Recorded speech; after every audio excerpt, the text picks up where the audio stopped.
राम मंदिर किसी सरकार ने बनाया है क्या? किसी पार्टी ने बनाया है क्या? और जब हमने कहा तो बीजेपी के पेट में दर्द हो रहा है। क्यों मना भाई? आप लाठी गोली चलाओ, आप बम बरसाओ, आप सड़कों पे कील ठोक दो, आप लोगों पे केस कर दो, ये कहाँ का रवैया है? विपक्ष को खत्म करना चाहते हो, ईडी सीबीआई डालकर तमाम कांग्रेस नेताओं को दबाव में लेना चाहते हो, पार्टियों को तोड़ना चाहते हो कि वो लोग जो किसान के नाम पर राजनीति करते हैं, किसान के नाम पर वोट लेते हैं और उसी किसान को उजाड़ने का काम करते हैं।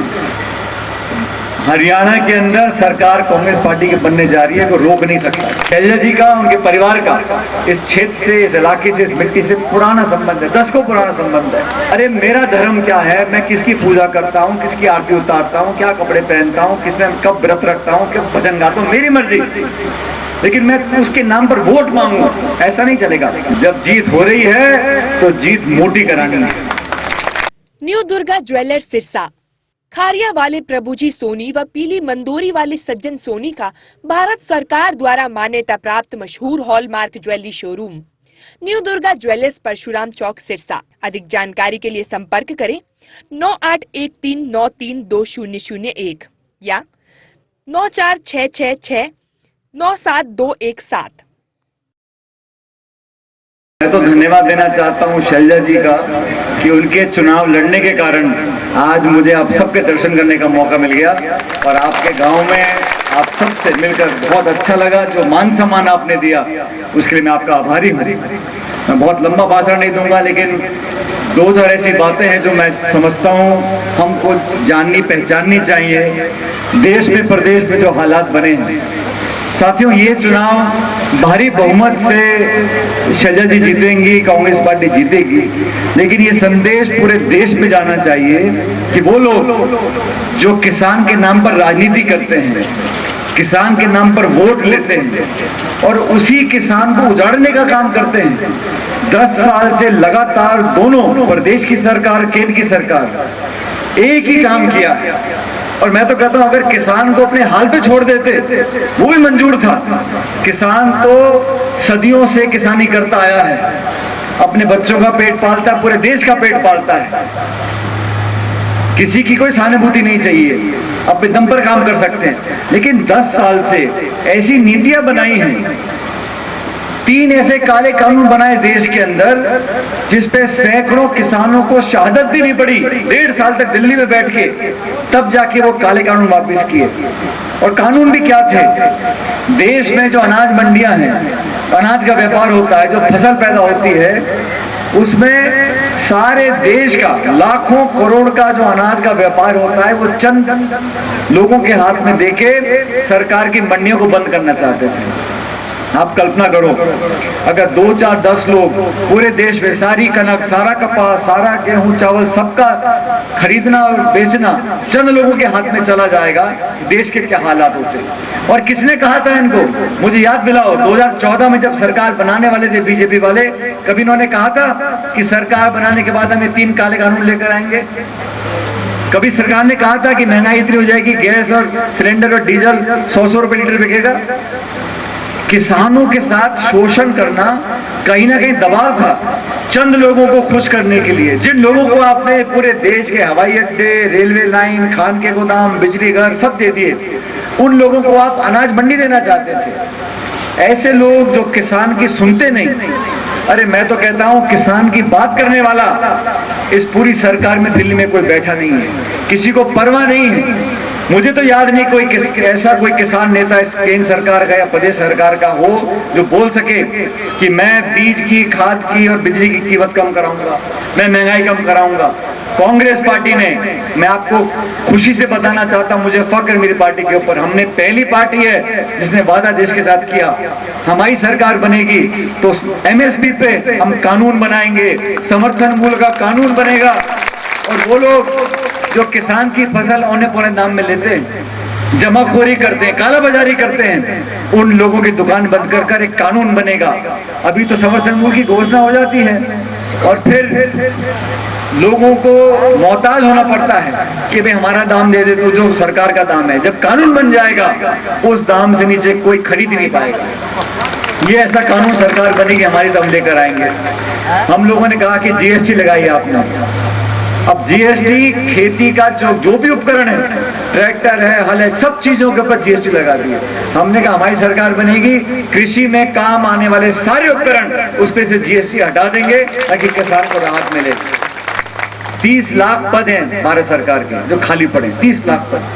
हमारी सरकार बनेगी तो तुरंत प्रभाव से उन पदों को भरेंगे और 50% वो पद महिलाओं के लिए हम लोग रखना चाहते हैं। अब देश में 10 साल से सरकार है, इन 10 सालों में बीजेपी ने सब कुछ किया, खूब भाषण दिए। आप लोग भी टीवी देखते होंगे, कोई चैनल दबा लो वही फोटो दिखेगा आपको, अखबार में, टेलीविजन में, सिनेमा में, होर्डिंग में, झंडे में, बैनर में, पोस्टर में, पूरी ताकत लगा रखी है, इतना पैसा संसाधन लगा रखा है। लेकिन मुझे दुख इस बात का है कि लोकतंत्र के अंदर एक जिम्मेदारी पक्ष की होती है और उतनी महत्वपूर्ण जिम्मेदारी विपक्ष की भी होती है। भाई सवाल पूछने वाले तो कोई चाहिए। अब तराजू है, अगर वो आपस बराबर तुलता नहीं तो तराजू किसी काम का नहीं। तो विपक्ष और पक्ष दोनों जरूरी। बीजेपी ने कहा हम कांग्रेस मुक्त बनाना चाहते हैं, देश को विपक्ष मुक्त बनाना चाहते हैं। ये कैसी राजनीति है? आप चुनाव लड़ो, हार जीत होती रहती है, लेकिन सवाल पूछने का अधिकार तो हम लोगों को है। संसद के अंदर, संसद के बाद जवाबदेही तय करने का तो है। आप जवाबदेही तय नहीं करोगे, आप जवाब नहीं दोगे, सवाल पूछने का अधिकार खत्म कर दोगे, विपक्ष को खत्म करना चाहते हो, ईडी सीबीआई डालकर तमाम कांग्रेस नेताओं को दबाव में लेना चाहते हो, पार्टियों को तोड़ना चाहते हो, न्यायपालिका को, निर्वाचन आयोग को कमजोर करना चाहते हो। आप चाहते क्या हो? 400 पार तो राजीव गांधी के पास सांसद थे 1984 में। कभी आपने सुना राजीव गांधी जी को बोलते हुए कि मैं बीजेपी को खत्म कर दूंगा, मैं विपक्ष को खत्म कर दूंगा? अरे भाई, वैचारिक मतभेद हो सकते हैं, तो व्यक्तिगत दुश्मनी थोड़ी ना किसी के साथ। मेरे आपके विचार नहीं मिलते, आपका अलग दल, मेरा अलग दल, क्योंकि कुश्ती तो ना लड़नी, अखाड़ा थोड़ी ना किसी का। वैचारिक मतभेद हो, चुनाव लड़े, हार जीत होती रहती है, लेकिन इस देश में संवैधानिक संस्थाओं को जानबूझ के कमजोर किया जा रहा है। मैं आपको उदाहरण देता हूं। हमारे देश में लोकतंत्र मजबूत है, पूरी दुनिया में भारतवर्ष का नाम है। हिंदुस्तान का लोकतंत्र सबसे ज्वलंत है, सबसे गहरी जड़ें हिंदुस्तान में लोकतंत्र की है। हमारे पड़ोस के मुल्क हैं, कोई कहता है कि पाकिस्तान में लोकतंत्र मजबूत है, कोई कहता है कि रूस में लोकतंत्र मजबूत है। वोट तो वहां भी पड़ते हैं। वोट डालना या वोट डालने का अधिकार लोकतंत्र की गारंटी नहीं है। लोकतंत्र वहां मजबूत है जहां न्यायपालिका मजबूत है, जहां निर्वाचन आयोग मजबूत है, जहां विपक्ष मजबूत है, जहां मीडिया मजबूत है। तो लोकतंत्र के लिए जरूरी है कि संवैधानिक संस्थाओं को हम लोग मजबूत रखें। और ये देश कृषि प्रधान देश है और 10 साल से यहाँ पे सरकार भाजपा के हरियाणा में। एक बात और बोल के जा रहा हूँ आपको, आज ये तो चुनाव लोकसभा के हैं, कुछ महीने बाद विधानसभा चुनाव होंगे। हरियाणा के अंदर सरकार कांग्रेस पार्टी की बनने जा रही है, कोई रोक नहीं सकता। किसान ने मन बना लिया और किसान की जाति बिरादरी नहीं होती।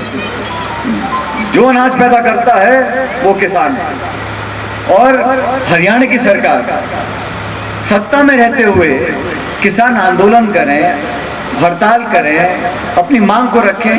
आप लाठी गोली चलाओ, आप बम बरसाओ, आप सड़कों पे कील ठोक दो, आप लोगों पे केस कर दो, ये कहाँ का रवैया है?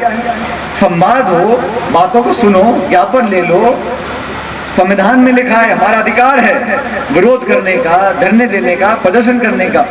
इस सरकार ने कहा सबको कुचल दो, पुलिस भेज दो, लाठीचार्ज करवा दो, केस ठोक दो, देखी जाएगी। और ऐसा परिणाम हुआ, 9.5 साल बाद मुख्यमंत्री बदल दिया। क्यों बदल दिया भाई? इतना चोखा काम कर रहा था, इतना बढ़िया काम कर रहा था, तो बदला क्यों उनको? और अगर बदल दिया तो लोकसभा का टिकट क्यों दिया उसे करनाल से? ये समझ गए कि हमारी जमीन खिसक रही है। मैं कल उड़ीसा में था, उससे पहले महाराष्ट्र में था, केरल में था, राजस्थान, छत्तीसगढ़, मध्य प्रदेश, जहां जहां मैं गया हूं, लोग बोल कम रहे हैं लेकिन मन में मन बना लिया कि बदलाव करना है और बदलाव होगा। और यहाँ सिरसा लोकसभा क्षेत्र से अभी संपत जी बोल रहे थे, यहाँ पे सोनिया गांधी जी ने, खड़गे साहब ने, राहुल जी ने, आप सबके भरोसे पर बहन शैलजा जी को यहाँ से उम्मीदवार बनाया। और शैलजा जी का, उनके परिवार का इस क्षेत्र से, इस इलाके से, इस मिट्टी से पुराना संबंध है, दशकों पुराना संबंध है। आपके बीच एक परिवार की तरह का काम किया इन्होंने और मैं चाहता हूं हम सारी बातें भूलकर आज समय देश की सरकार का है। आज 5 साल तक इस देश की प्रदेश की क्या हालात रहेंगे, क्या दिशा रहेगी, वो निर्णय आपको करना है। इसलिए किसानों के लिए, नौजवानों के लिए, महिलाओं के लिए, संवैधानिक संस्थाओं को मजबूत रखने के लिए, इस देश में जमहूरियत और लोकतंत्र मजबूत रहे, इस बात का चुनाव है। हमने कहा भाई इस देश में बहुत गरीब परिवार है। हमने मैनिफेस्टो में लिखा देश के तमाम गरीब परिवारों में, हर गरीब परिवार में जो महिला प्रमुख होगी उस महिला के खाते में हर महीने 8,333 रुपए देंगे। क्यों देंगे? और जब हमने कहा तो बीजेपी के पेट में दर्द हो रहा है। क्यों हो रहा है भाई? तुम तो चंद उद्योगपतियों के लाखों करोड़ माफ कर दो। 16 लाख करोड़ रुपए माफ कर दिया बैंक का कर्जा, किसी को पता ही नहीं पड़ा। बैंक से बैंक करके 16 लाख करोड़ कर्जा माफ कर दिया और किसान कर्ज में दबा चला जा रहा है। सम्मान निधि दे 2-5 हजार रुपए की और लाखों करोड़ माफ कर दिया बड़े बड़े उद्योगपतियों का। हमारी सरकार बनेगी तो प्रतिवर्ष 1 लाख रुपया हर गरीब परिवार के खाते में डलवाएंगे ताकि महंगाई से हम लोग मुकाबला कर सकें। आज महंगाई के क्या हाल है? आप जेब में लाओ 500 रुपए लेके जाओ बाजार में खरीदने के लिए, कुछ फल फूल साग सब्जी तेल चाय पत्ती चीनी कुछ भी ले लो, आसमान छोड़ दिए। 2 बच्चे पालना आसान नहीं आज के जमाने में।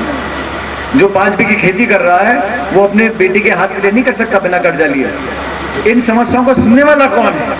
और भाषण क्या दे रहे हैं? अगर कांग्रेस की सरकार बन गई तुम्हारे मंगलसूत्र छीन लेंगे।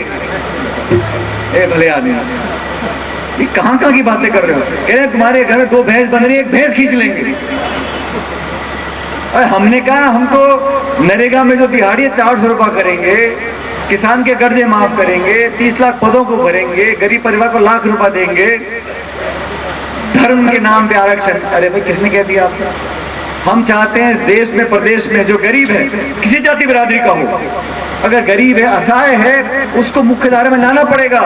140 करोड़ के मुल्क में चंद लोगों को राजी करके आप कैसे देश आगे ले जा सकते हो?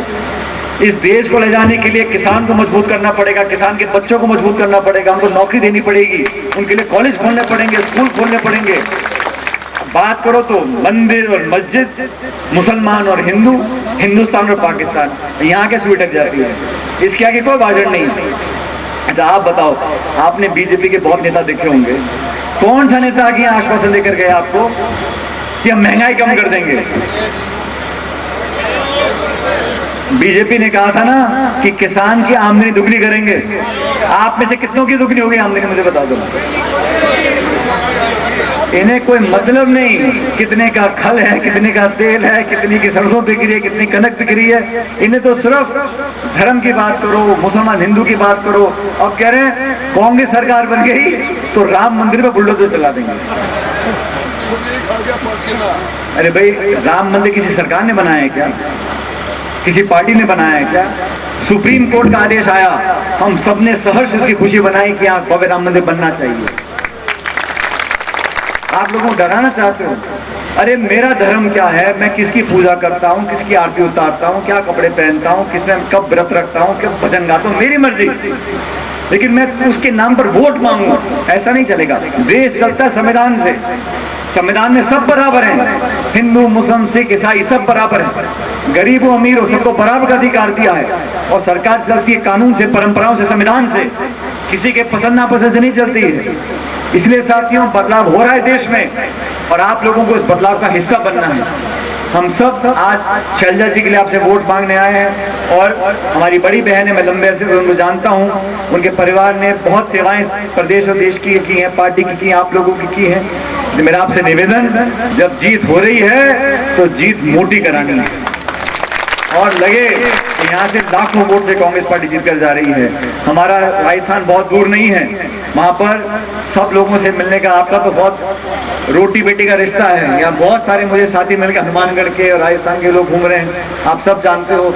हमने हमेशा लोगों को आगे बढ़ाने का काम किया, नौजवानों किसानों को मौका देने का काम किया। लेकिन आज मैं आपसे वोट मांगने आया हूँ। 25 तारीख को जब वोट पड़ेगा, ये पंजे का हाथ का निशान है, बटन दबाकर शैलजा जी को जिताना है। और आप इस बात को याद रखना, शैलजा जी जीतने के बाद दिल्ली में आपकी सेनापति बनेंगी, आपकी वकील बनेंगी, आपकी हमदर्द बनेंगी और आपकी बेटी बनकर आपके काम करने का काम करेंगी। लेकिन आपसे मेरा निवेदन है, अब से लेके 25 तक आप सब लोगों को ये जाति, बिरादरी, धर्म, गोत्र सब भूलकर कांग्रेस सबकी पार्टी है, सबको साथ लेकर चले हैं। ये कृपया करके 25 तारीख को हार्ट का बटन दबाएं और कांग्रेस पार्टी को, शैलजा जी को जिताएं। मैं आप सबका धन्यवाद करना चाहता हूं। आप सब ने बहुत मान सम्मान किया और 12, 14, 15 पगड़ी आपने बना दी। ये गांव मुझे याद रहेगा। यहाँ 15 पगड़ी आप लोगों ने बनाई है, आपका बहुत बहुत मैं धन्यवाद करता हूँ। भगवान से प्रार्थना आप लोग खुश रहो। बहुत बहुत जय हिंद, राम राम साहब।